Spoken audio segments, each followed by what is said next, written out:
Assalamualaikum teman-teman semuanya.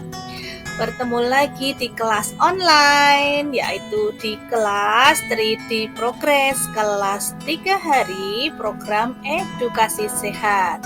Masih bersama saya, Coach Eni Hezrafam, yang akan memandu dan membimbing teman-teman semua untuk program sehat di 3 hari ke depan.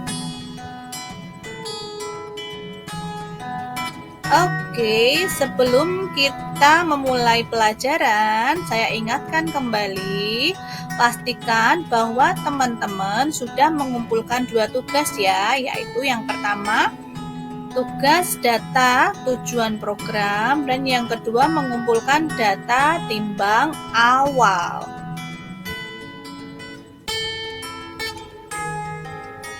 Oke, pelajaran hari pertama yaitu mengapa harus memulai program sehat.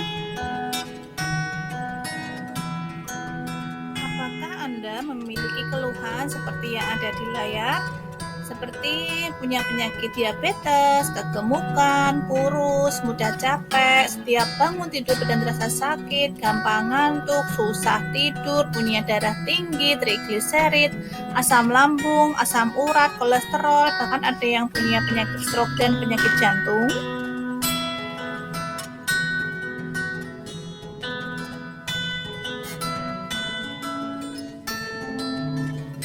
Atau mungkin Anda mengalami masalah karena usus kotor. Apa saja ciri-cirinya? Yaitu satu, suka mengalami itu loh, bau badan ya, keteknya udah dikasih roll on tapi masih bau gitu. Kemudian gampang sekali capek, mood swing, moodnya berubah-ubah, kadang senang, kadang marah, kadang emosian, kadang gelisah, itu namanya mood swing, sering berubah-ubah. Kemudian suka merasakan apa itu namanya perut yang kembung dulu, begah. Kemudian sudah sikat gigi tapi masih merasa bau mulutnya. Kemudian sudah perawatan, skincarean tapi mukanya masih jerawatan. Kemudian sering merasakan kepala pusing, kulitnya kusam, kemudian susah buang air besar dan kentutnya bau, nyuwun sewu ya. Nah, itu karena cirinya usus-usus Anda itu mungkin kotor. Kemudian ada penyebab lain yang sering lupa, itu juga akibat efek kesehatan yang lain ya, suka lupa. Itu karena itu pemicunya stres atau sering cemas, mengalami depresi. Kemudian kurang tidur itu juga menyebabkan sering lupa. Kemudian tidak bisa menjaga pola makan. Terus ada kemungkinan juga ada gangguan kognitif ringan di otak dan sering mengkonsumsi itu loh, minuman beralkohol ya, itu juga menyebabkan sering lupa. Dan atau mungkin memang sudah usia sehingga mengalami demensia atau pikun. Atau teman-teman pernah enggak melihat bahwa orang itu kalau tidak minum obat dia tidak bisa bangun dari tempat tidurnya, atau kalau tidak minum obat dia pasti seharian itu merasakan pusing, atau kalau tidak minum obat dia itu drop HB-nya, atau kalau tidak minum obat dia nggak bisa ngapa-ngapain, harus minum obat dari dokter setiap hari dan seumur hidup. Pernah enggak melihat seperti itu? Atau teman-teman sendiri yang mengalami? Nah, selain keluhan-keluhan tadi yang disebabkan karena obat atau disebabkan karena gaya hidup yang tidak sehat, ternyata keluhan-keluhan itu bisa tumbuh karena tubuh kita itu sudah penuh dengan racun. Nah, gimana kok tahu tubuh kita penuh racun? Nah, karena ada tanda-tandanya seperti ini. Misalkan nih, wajahnya gampang jerawatan padahal sudah melakukan perawatan. Kemudian yang sering terjadi adalah berat badan itu gampang sekali naik tapi susah sekali turunnya. Nah, ini yang sering terjadi pada kita saat ini. Kemudian meskipun sudah mempunyai berat badan berlebih, sudah mengalami obesitas, tapi tidak juga berhenti itu kebiasaan ngemilnya, pinginnya ngemil terus. Nah, itu ternyata adalah ciri-ciri dari tubuh kita yang penuh dengan racun. Kemudian sering merasakan mual, masuk angin, pegel dan lain-lain, alergi, sering kambuh. Dan bahkan ada yang program itu masih gadis, belum menikah, dia tidak menstruasi selama 1 tahun karena obesitas itu ya teman-teman. Jadi setelah dia program, alhamdulillah sekarang menstruasinya teratur. Dan yang menyebabkan racun penumpuk juga itu adalah bisa karena susah BAB. Nah, kemudian indikasi yang kedua yang dapat kita lakukan bahwa kita sehat atau tidak, yaitu dengan melihat lidah. Biasanya kalau kita ke dokter, kalau mau periksa itu kan dicek, suruh melet ya, melet dulu, coba kita lihat lidahnya seperti apa. Nah, ternyata warna lidah itu bisa menunjukkan gejala-gejala penyakit yang dialami oleh seseorang. Misalkan kalau lidahnya berwarna pink ya, pink cerah, itu berarti lidah yang sehat, tidak mempunyai keluhan apapun. Yang kedua, kalau lidahnya berwarna abu-abu ya, itu berarti menandakan bahwa dia mempunyai penyakit MAH atau tukak lambung MAH ya. Kemudian kalau lidahnya berwarna kuning berarti mengindikasikan bahwa tubuhnya mengalami gangguan dalam sistem pencernaan. Misalkan dia mengalami sakit hepatitis atau sakit kuning.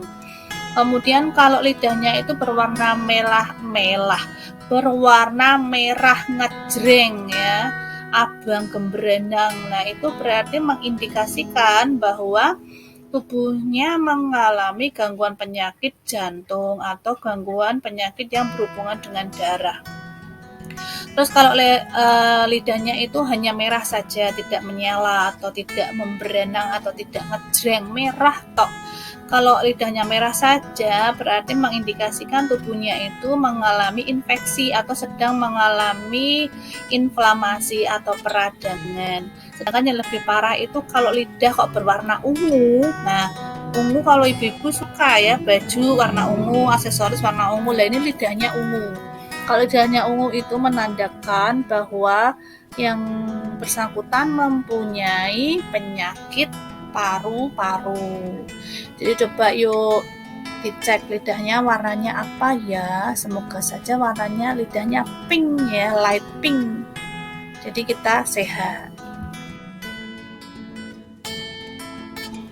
Yang namanya penyakit seperti obesitas, tadi sudah saya terangkan ya, obesitas itu penyakit dengan kode E66. Nah, obesitas itu penyakit yang pasti mempunyai dampak terhadap tubuh.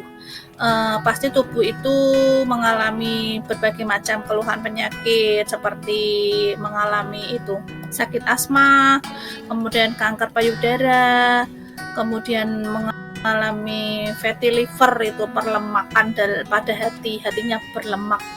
Ada penyakit kandung empedu, penyakit ginjal, prostat, varises, asam urat, osteoartritis. Nah, ibu-ibu kalau kegemukan, kelebihan berat badan, pasti keluhannya ada di lutut, ada di pinggul, dan ada di tumit. Nah, itu karena obesitas. Kemudian hormon reproduksinya abnormal. Jadi banyak nih yang pengen promil tapi kok masih punya masalah berat badan. Pasti dokternya menyarankan untuk turun berat badan dulu, harus diet dulu, baru bisa program selanjutnya. Kemudian orang yang obesitas itu berdampak ya memiliki penyakit hipertensi. Jadi hipertensi itu penyebabnya bisa obesitas. Tidak hanya keturunan ya, pas ada yang bilang aku tuh darah tinggi karena keturunan. Nah, tidak semuanya benar ya fakta tersebut. Kemudian ada yang karena obesitas pasti berdampak mempunyai riwayat penyakit seperti gula. Nah, gula atau diabetes mellitus ya.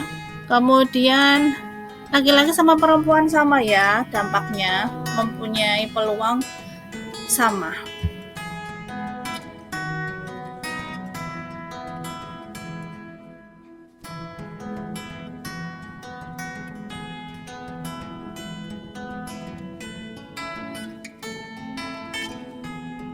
Tadi kita sudah membahas tentang dampaknya obesitas. Sekarang kita akan membahas bahayanya obesitas. Obesitas itu ada 3 tipe, teman-teman. Ada obesitas tipe 1, ada obesitas tipe 2, dan obesitas tipe 3. Obesitas tipe 1 itu berdampak ya bahayanya bagi tubuh.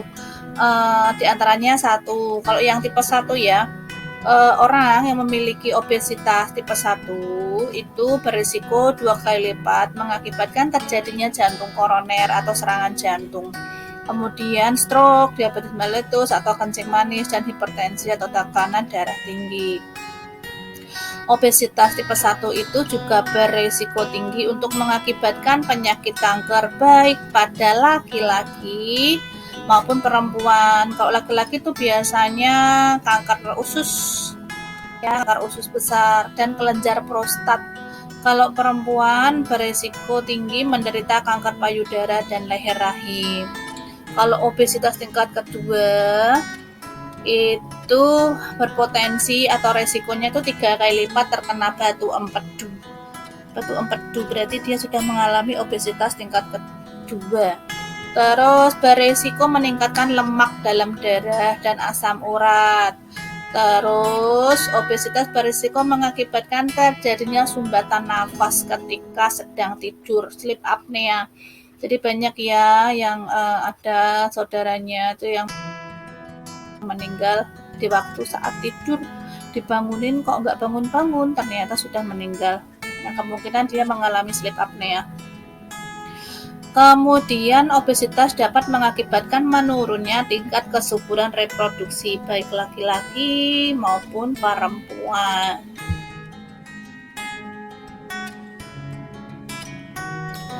Apakah obesitas itu berbahaya hanya untuk laki-laki dan perempuan? Ternyata tidak ya, obesitas itu juga berbahaya pada ibu hamil dan anak-anak. Kalau pada ibu hamil itu obesitas berbahaya, si kecil itu ya, calon bayinya itu bisa lahir dengan berat badan yang lebih besar. Karena mungkin kalau obesitas kan dipastikan, kalau nggak dipastikan, kebanyakan ya memiliki resiko terkena diabetes. Kemudian bisa tersarang penyakit preeklamsia atau kelainan selama kehamilan. Biasanya dalam proses hamil itu tekanan darahnya tinggi terus kayak gitu, bengkak-bengkak semua badannya. Terus juga meningkatkan tingginya resiko mengalami itu keguguran. Sedangkan obesitas pada anak, obesitas pada anak itu menyebabkan dia itu obesitas terus nanti sampai dewasa kalau tidak diturunkan. Ya, kemudian pertumbuhannya akan terganggu, timbul masalah gangguan psikologis karena mungkin dibully teman-temannya dan sebagainya. Kemudian timbul berbagai penyakit tidak menular lainnya seperti penyakit jantung dan pembuluh darah, gula dan sebagainya.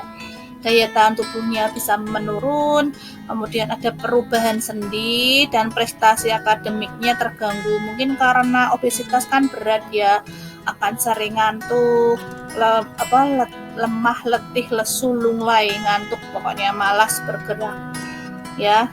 Dan ada gangguan seksual juga. Kalau obesitas itu ternyata adalah sebuah penyakit dengan kodenya E66 ya, obesitas penyakit kode 66. Nah, kalau itu merupakan penyakit, gimana nih cara kita antisipasi atau cara mengukur obesitas? Ada caranya. Jadi kita itu obesitas atau tidak bisa dihitung dengan menggunakan IMT. IMT itu indeks massa tubuh kita, dirumuskan berat badan dibagi tinggi badan dikuadratkan. Hasilnya berapa?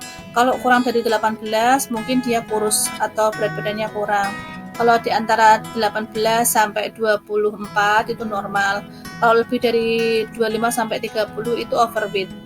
Kalau di Tanita itu berarti loro ya, 2 tipenya, rating fisiknya 2.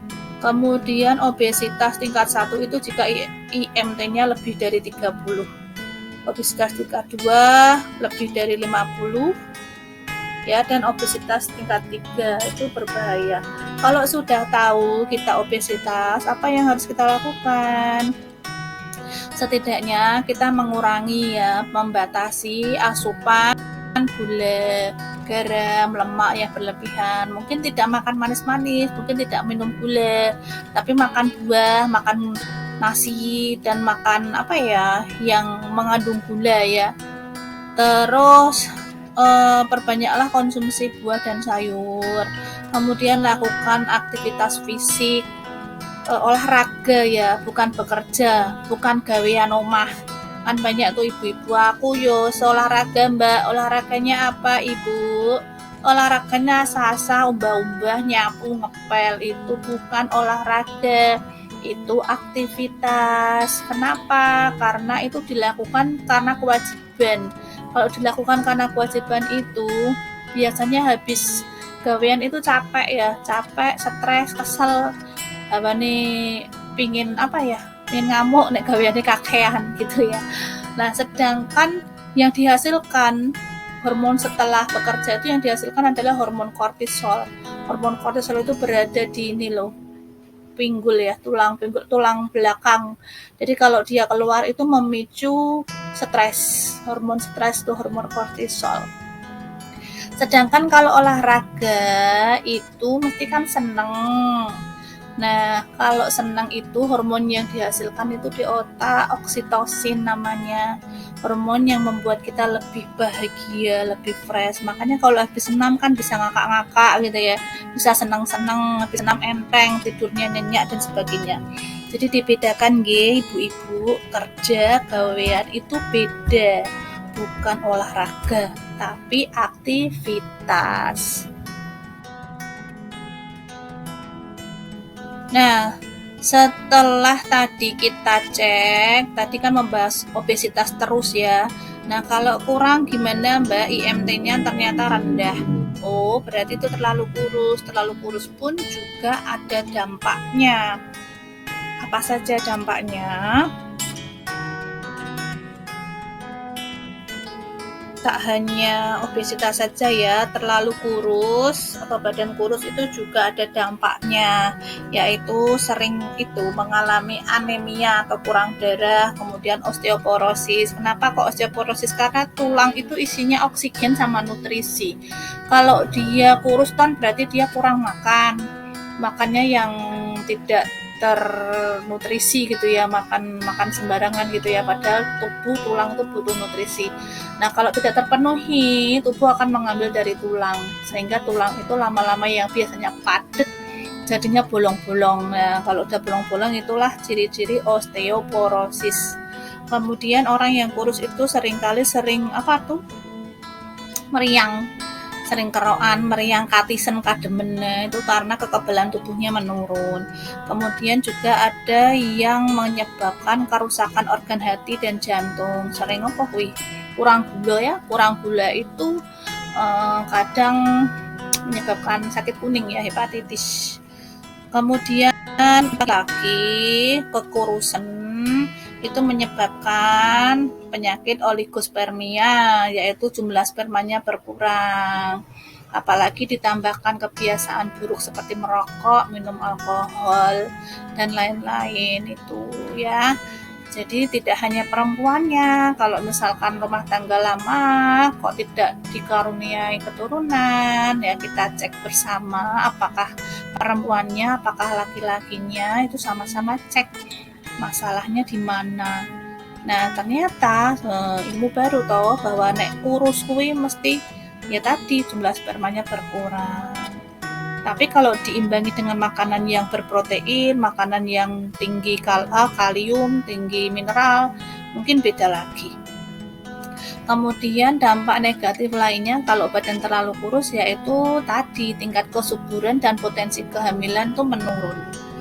Jadi yang benar apa? Ya diidealkan, yang gemuk ya dikecilkan sedikit, yang kecil ya diidealkan. Seperti itu. Tidak ada yang sempurna memang.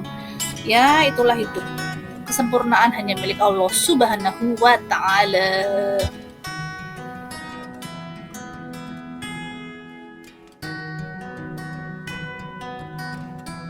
Bagi Anda yang apa namanya tidak bisa menghitung IMT atau repot ya, merepot menghitung IMT, Anda bisa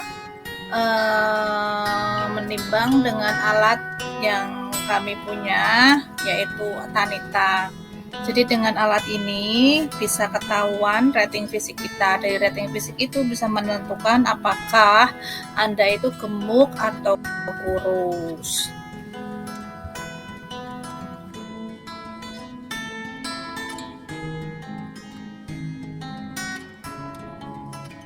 Dengan alat canggih ini, dengan Tanita ini yang bekerja dengan sensor kaki Anda, itu tidak hanya bisa melihat bahwa Anda itu gemuk atau kurus, tapi juga bisa mengukur lemak tubuh jenengan ya, lemak tubuhnya berapa, lemak perutnya berapa, massa tulangnya berapa, massa ototnya berapa, kadar air tubuh jenengan itu berapa.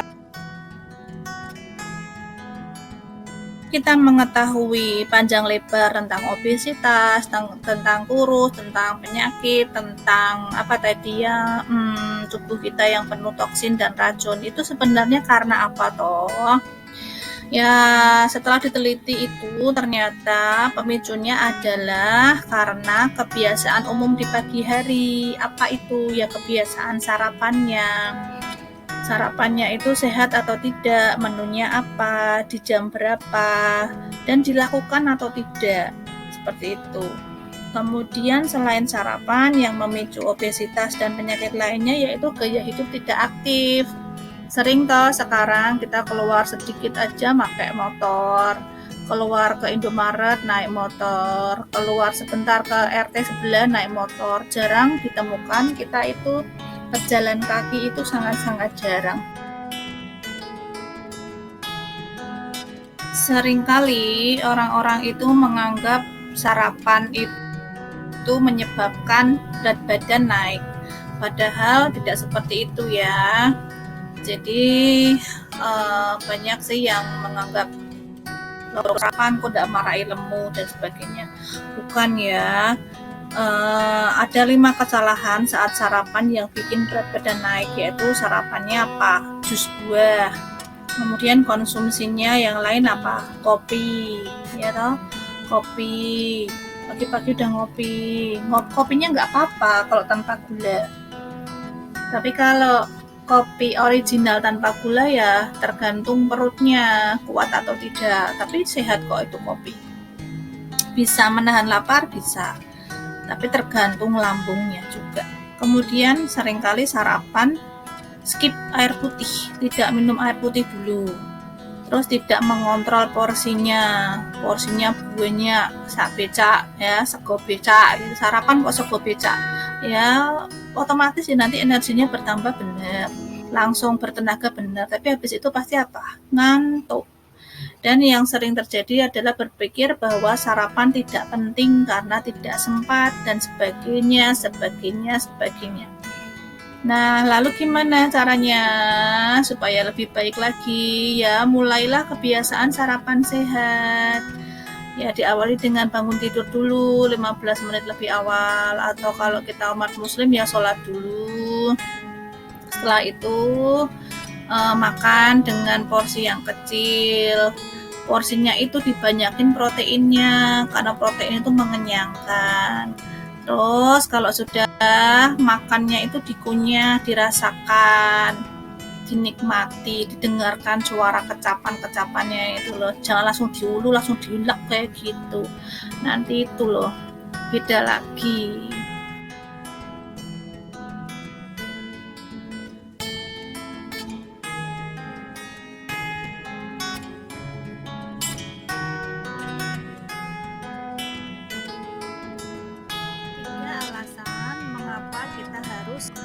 Sarapan pagi. Yang pertama, sarapan itu bisa menjaga mood baik. Jadi nggak gampang emosian, nggak gampang baperan. Dua, kita harus sarapan karena wajib untuk yang sedang diet. Jadi ibu-ibu, mbak-mbak, panjenengan yang sedang diet wajib sarapan ya. Jangan percaya kalau sarapan itu menyebabkan kegemukan, itu mitos. 3. Sarapan tetap harus dilakukan untuk menjaga tubuh agar selalu aktif bergerak. Kemudian manfaat sarapan yaitu sebagai kekuatan peningkat otak. Setelah puasa semalaman kan tidur kan berarti kita nggak makan toh. Nah, setelah puasa semalaman, otak kita tuh membutuhkan suplai glukosa untuk gula darah segar untuk bahan bakar. Kemudian manfaatnya juga untuk mengurangi gangguan makan. Melewatkan sarapan adalah salah satu bentuk gangguan makan. Nggak nafsu makan itu juga gangguan ya. Kemudian dengan sarapan kita akan mendapatkan nutrisi esensial. Makan pagi yang diperkaya dengan nutrisi dibutuhkan tubuh untuk berfungsi secara sehat setiap hari. Sarapan juga meningkatkan sistem kekebalan tubuh. Jadi sarapan yang banyak meningkatkan interferon gamma tubuh atau antivirus alami yang secara langsung mengaktifkan sel-sel kekebalan. Melewatkan sarapan menyebabkan penurunan gamma interferon sebesar 17%. Sarapan juga bermanfaat untuk menyehatkan jantung dan dapat meningkatkan kesehatan jantung dan mencegah diabetes serta menurunkan tekanan darah.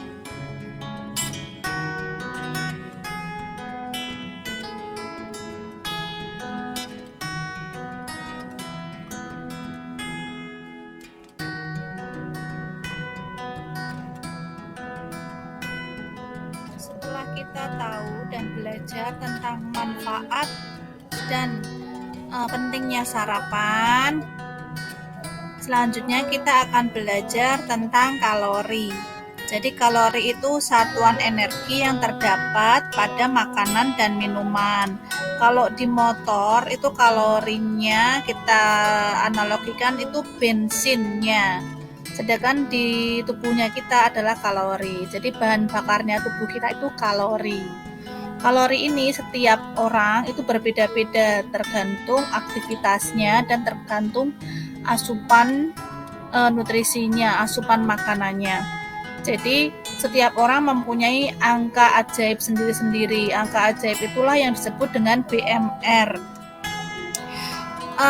Untuk itu setelah kita tahu BMR, kita bisa menentukan apa saja menu-menu yang akan kita makan.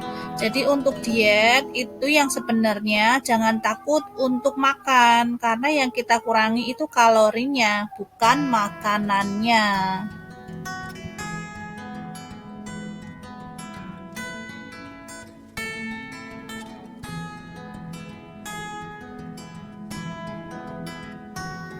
Setelah belajar tentang manfaat sarapan, tentang kalori, tentang BMR, dan yang terpenting yaitu kita harus pinter-pinter menyusun menu untuk sarapan. Menu sarapan yang sehat itu adalah yang tinggi proteinnya, tinggi nutrisinya, tapi rendah kalorinya. Di slide ini saya akan menyajikan contoh 6 sarapan ya yang sehat ya dari Senin sampai Sabtu. Misalkan Senin, sarapannya terdiri dari labu, tomat cherry, telur goreng, dan keju. Selasa ada roti gandum, keju, jagung, brokoli, telur, tomat, dan wortel. Hari Rabu ada ubi, pengganti ya, jadi karbonnya tiap hari diganti. Ubi, udang, tomat, wortel, timun, telur. Hari Kamis ada dada ayam, telur, tomat, timun, wortel, dan roti gandum. Hari Jumat ada jeruk, tomat, sandwich gandum, dan telur keju. Di hari Sabtunya ada roti gandum, jagung, telur, brokoli, wortel. Jadi menu-menu tersebut benar-benar sehat karena tinggi protein dan rendah kalori. Jangan sampai ada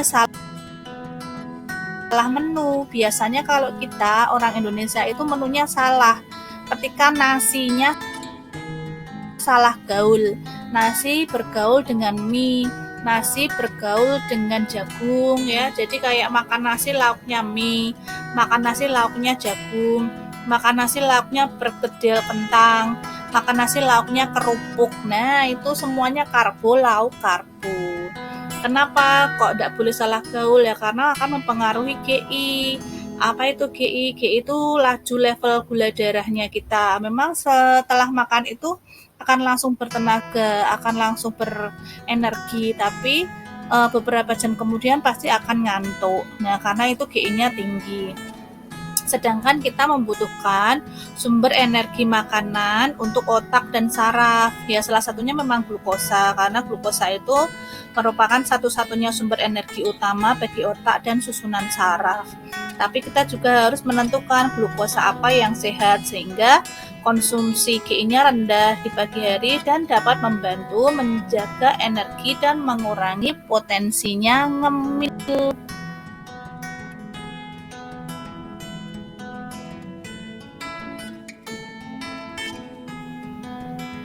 Dengan pilihan menu yang bernutrisi itu, otomatis tubuh kita akan ternutrisi. Karena sebenarnya yang perlu kita ketahui bahwa tubuh kita itu terdiri dari 100 triliun sel yang membutuhkan asupan nutrisi setiap hari. Jika tidak terpenuhi, maka akan ada dampaknya bagi kesehatan, yaitu gangguan-gangguan, misalkan rambutnya rontok, susah mendapatkan keturunan karena kita terlalu banyak makan sampah, nyampah, junk food itu loh, yaitu adalah makanan-makanan banyak jajan-jajan yang tidak sehat, sehingga itu hanya memuaskan lidah saja. Jangan sampai lidah yang hanya 10 cm ini kemudian kita mengabaikan kesehatan pencernaan kita seperti usus dan lain-lain yang panjangnya sampai 6-7 meter. Ya, kemudian kalau kita ternutrisi dengan baik, maka tidak akan mengalami penuaan dini. Jadi sering nih penuaan dini, suka lupa atau demensia atau hal-hal lain yang menyebabkan kita itu tampak mukanya itu tampak lebih tua. Nah, itu namanya penuaan dini. Kemudian pankreasnya rusak. Kalau pankreas rusak itu pasti menyebabkan penyakit gula atau diabetes.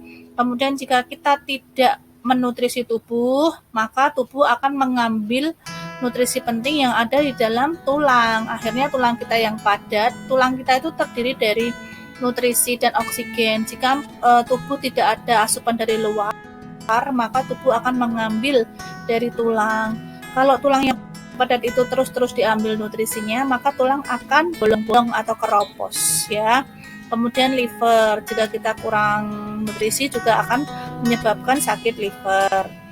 Kemudian yang sering terlihat juga penampakan kuku kita yang sering rusak ya, tipis, rusak, sering patah. Nah, itu juga akibat sel tubuh kita kekurangan nutrisi.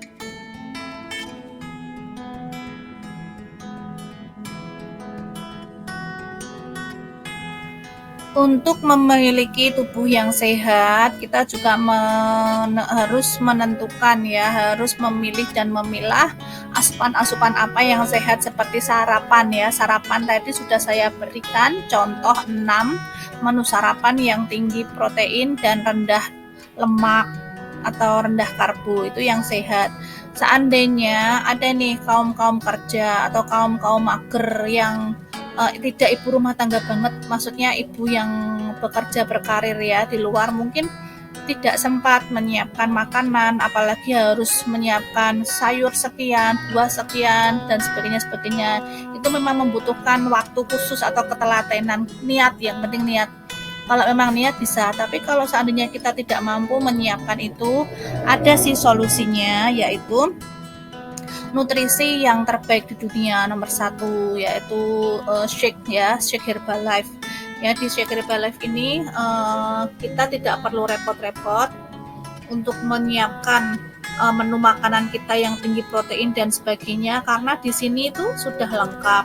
GI-nya gimana? GI-nya rendah, jadi awet kenyang lebih lama. Nutrisinya gimana? Jadi setiap kita infokan ya bahwa dalam shake Herbalife ini bisa menjadi pilihan ya, pilihan untuk sarapan praktis dan sehat. Nah, dalam segelas shake ini itu ada nutrisi dan mineral seperti potasium. Potasium itu kalau kita temukan itu setara dengan 1 buah pisang ya. Di dalam nutrisi ini ada potasium yang setara 1 buah pisang. Kemudian ada kalsium. Kalsium itu apa? Tadi loh, nutrisi untuk tulang. Nah, kalsium di sini ada setara dengan kalsium 2 mangkok kecil yogurt tawar. Jadi sudah ada pisang, ada yogurt. Ya, di dalam 1 gelas shake ini ada lagi apa? Vitamin A. Vitamin A-nya apa? Vitamin A-nya itu setara dengan 100 gram keju. Ya, jadi kalau di piring-piring disiapin pisang, disiapin keju, disiapin yogurt kayak gitu. Kemudian ada proteinnya. Proteinnya itu dari setara dengan 1 potong ikan kod yang panggang. Jadi nggak digoreng. Ya, ikan panggang gitu. Kemudian ada vitamin C-nya yang setara dengan 1 buah jeruk berukuran sedang, dan vitamin E yang setara dengan 1 sendok makan biji bunga matahari.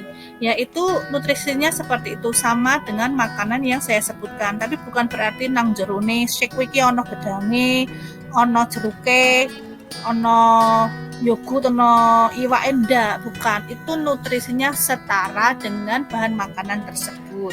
Praktis, menyehatkan ya. Hanya untuk informasi saja, itu merupakan pilihan yang sangat smart ya.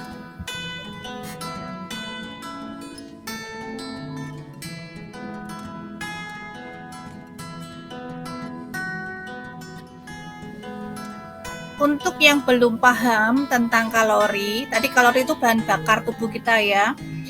Kalori itu dibutuhkan, misalkan saya analogikan motor ya, motor Vario itu cukupnya 5 liter atau 6 liter full tanknya seperti itu. Nah, tubuh kita itu juga ada full tanknya. Kalau motor mungkin kalau lebih dari full tank dia akan keluar ya, bensinnya keluar bludak gitu ya. Tapi kalau tubuh full tank dijejeli terus sama kalori, dimasukin kalori terus, ya itu jadinya akan menjadi lemak. Nah, terus gimana nih cara mengukur kebutuhan kalori kita? Caranya gampang. Yang pertama, kita harus tahu dulu tinggi badan kita berapa. Misalkan 150 ya 150 cm. Kemudian berat badannya berapa? Oh, berat badannya 50 kilo. Tulis 50 kilo. Kemudian kita akan cari BBI-nya, berat badan idealnya. Caranya adalah BBI dikurangi tinggi badan dikurangi 100, dihitung dulu berapa, terus dikurangi 10% dari hasil tinggi badan dikurangi 100. Nah, kalau kebutuhan kalori basalnya laki-laki itu 30 kalori dari BBI, sedangkan perempuan 25 kalori dari BBI. Kalau kebutuhan kalori ini juga tergantung aktivitas ya teman-teman. Kalau aktivitasnya ringan itu kita kurangkan berjalan 20%, membaca dan lain-lain, itu ada beda sendiri. Aktivitas ringan, aktivitas sedang, dan aktivitas berat itu juga kebutuhan kalorinya berbeda-beda. Nanti kita akan belajar lagi lebih detail di kelas selanjutnya.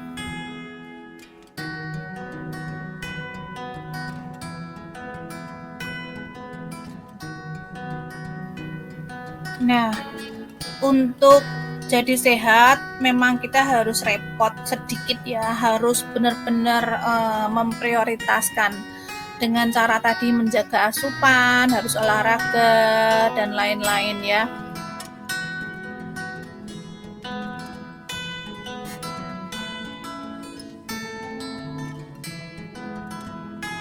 Kalau tidak boleh makan di atas jam 9, alasannya apa?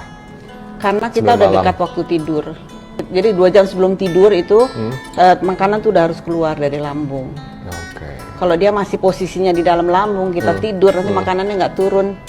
Nggak turun, dia diem aja di lambung kan, atau juga bergerak pelan banget, itu akan menimbulkan pembusukan. Jadi kalau makanan nggak keluar dari lambung lebih dari 4 jam, dia akan membusuk. Nanti membusuknya tuh di ini lambung ya, ini kan ada saluran ke bawah nih. Yeah. Biasanya sering terjadi pembusukan di situ, itu yang suka bikin sakit mah. Orang suka bilang lu sakit kayaknya. Okay. Itu terjadinya di situ pembusukan. Jadi yang nggak boleh terjadi pembusukan makanan di bagian area atas. Pembusukan itu harusnya terjadi di bawah, di usus paling bawah tempat dia keluar. Setelah kita mengetahui bahwa tubuh kita mengalami obesitas, kita mengalami keluhan-keluhan karena kita kebanyakan kalori dan tidak bisa menyusun menu-menu makanan dan sebagainya, rapot hasil timbangan kita juga jelek, maka mau tidak mau kita harus mengubah pola hidup kita. Kalau kita ingin turun berat badan, salah satu langkah yang harus kita ambil adalah dengan cara defisit kalori. Bagaimana cara defisit kalori dan sebagainya kita akan bahas di materi hari kedua.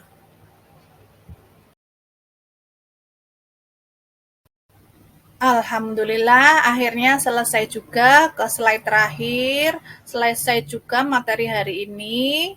Semoga teman-teman bisa mengambil ilmunya ya, untuk sesuatu yang kurang paham nanti bisa bertanya kepada coach ya. Seandainya penjelasan saya kurang jelas, nanti bisa japri saya atau bisa tonton video ini berulang-ulang. Selanjutnya untuk tugas hari ini yaitu tugasnya menghitung berapa kalori yang dibutuhkan tubuh Anda. Ya, setelah dihitung nanti bisa mengumpulkan seperti biasa via link yang telah dibagikan. Ya, jadi ayo belajar mencintai diri sendiri dan penuhi hak tubuh Anda. Semoga sharing materi hari ini bermanfaat. Kurang dan lebihnya saya mohon maaf. Sekian. Wassalamualaikum warahmatullahi wabarakatuh.